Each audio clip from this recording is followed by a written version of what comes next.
নেত্রকোনার কলমাকান্দায় পবিত্র ঈদে মিলাদুন্নবী সাল্লাল্লাহু আলাইহি সাল্লাম উপলক্ষে মিলাদ মাহফিল, আলোচনা সভা ও বর্ণাঢ্য র্যালি অনুষ্ঠিত হয়েছে।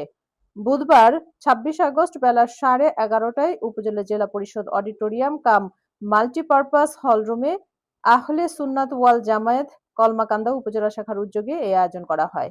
মাওলানা আনোয়ার হোসাইন নাজিরীর সভাপতিত্বে এবং সাধারণ সম্পাদক হাফিজ মোহাম্মদ আনোয়ারুল ইসলাম খানের সঞ্চালনায় অনুষ্ঠানে প্রধান অতিথি ছিলেন উপজেলা বিএনপির সভাপতি এম এ খায়ের।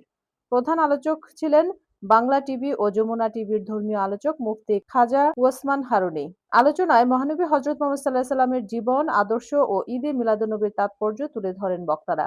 তারা শান্তি, সম্প্রীতি, মানবিকতা ও ন্যায় নীতির আদর্শ অনুসরণের আহ্বান জানান।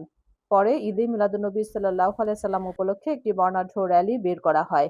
এতে বিভিন্ন শ্রেণী-পেশার ধর্মপ্রাণ মুসল্লিরা অংশ নেন।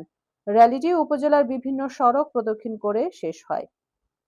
শেখ শামীম, অগ্রদূত পোস্ট, কলমাকান্দা, নেত্রকোনা।